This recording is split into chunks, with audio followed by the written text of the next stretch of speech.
Եթերում լուրերի փետրվարի 19-ի երկրորդ թողարկումն է, ես Մերի Դանիելյանն եմ, բարի օր։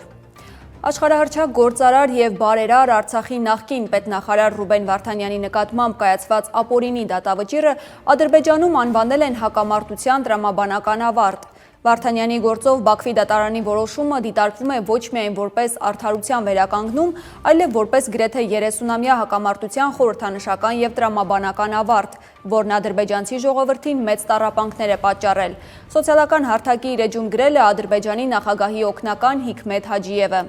Հիշեցնեմ, Ռուբեն Վարդանյանն ապօրինաբար դատապարտվել է 20 տարվա ազատազրկման։ Ադրբեջանական գերության մեջ գտնվող Արցախի մյուս նախկին ղեկավարները դատապարտվել են ցմահ կամ 20 տարվա բանտարկության։ Այսօր լրանում է հայկական բանակի սպա Գուրգեն Մարգարյանի սպանության 22-րդ տարելիցը։ 2004-ի հենց այսօրը Հունգարիայում ադրբեջանցի սպա Ռամիլ Սաֆարովը քնած վիճակում կացնահարել էր 25-ամյա Գուրգեն Մարգարյանին։ Բուդապեշտի քաղաքային դատարանը 2006-ի ապրիլին Սաֆարովին դատապարտեց ցմահ ազատազրկման, առաջին 30 տարվա ընթացքում առանց համաներման իրավունքի։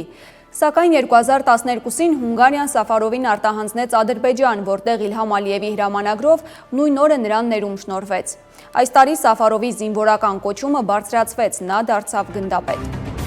Իրավապահները զննություն են իրականացրել Բարգավաճ Հայաստան կուսակցության առաջնորդ Գագիկ Ծառուկյանին պատկանող տարածքներում։ Նրա պաշտպան Էմին Խաչատրյանն է հայտնել։ Պաշտպանն ընդգծել է, որ գործը Ծառուկյանի հետ առնչություն չունի, այն նախաձեռնվել է դեռևս 2020-ին, վերաբերում է Առինջ համայնքի նախկին պաշտոնատար անձանց։ Պաշտպանը հավելել է, որ Գագիկ Ծառուկյանի տանն իրականացվող գործողությունները ենթադրում են որոշակի չափային տվյալներ, լուսանկարներ փորձաքննության իրականացման համար։ Նա շեշտել է, այս գործով Գագիկ Ծառուկյանը որևէ կարգավիճակ չունի։ Չեչնիայից ընտանեկան բռնության պատճառով Երևան փախած 23-ամյա Այշաթ Բայմուրադովայի ենթադրյալ սպանության գործով նոր մանրամասներ են ի հայտ եկել։ Դեպքից 4 ամիս անց քննչական կոմիտեն հայտնել է, թե կնոջ սպանության մեջ կասկածվում են Ռուսաստանի երկու քաղաքացի։ Հայ եւ ռուս իրավապաշտպանները պնդում են, այս երկու քաղաքացիները կապեր ունեն Չեչնիայի գործող նախագահ Ռամզան Կադիրովի ռեժիմի հետ։ Ավելի քան 120 օր է Բայմուրադովայի մարմինը գտնվում է Երևանի դիահերձարաններից մեկում։ Հայաստանի իրավապահները 2 անգամ դիմել են Ռուսաստանի Դաշնություն հարազատներին տեղեկացնելու համար, սակայն մինչև այժմ ոչ ոք չի ներկայացել մարմինը տանելու։ Քննչական կոմիտեից փոխանցել են, որ Բայմուրադովայի հուղարկավորությունն իրականացվելու է պետության միջոցներով Հայաստանում, բայց երբ քննիչը դեռ չի որոշել։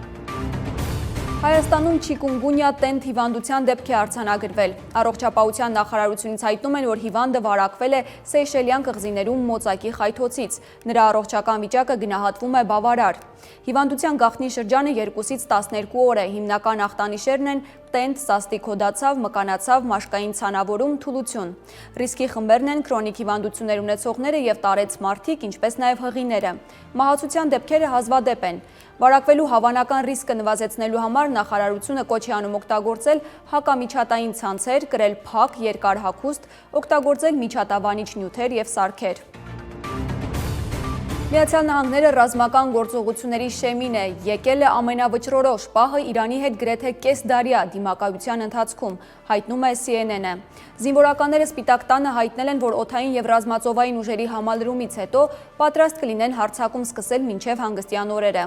Լեհաստանի վարչապետ Դոնալդ Տուսկը դիմել է Իրանում գտնվող իր երկրի քաղաքացիներին, կոչ անելով անհապաղ լքել այդ պետության տարածքը եւ հրաժարվել դեպի այդ երկիր ցանկացած ուղևորությունից։ Նա ընդգծել է, որ առաջիկա ժամերի կամ օրերի ընթացքում տարհանում իրականացնելու հնարավորությունը կարող է այլևս չլինել։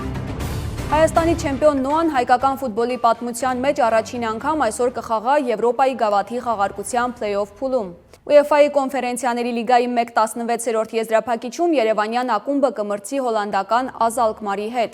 Խաղը կկայանա հանրապետական մարզադաշտում եւ կսկսվի Երևանի ժամանակով ժամը 21:45-ին։ Խաղի ուշ մեկնարկի պատճառով Երևանի կենտրոնում հասարակական տրանսպորտը կերկարաձգվի մինչև 0:30-ը։ Այսքան այժմին մեր ամփոփիչ թողարկումը ժամը 19-ին է, բաց չթողնեք, կհանդիպենք։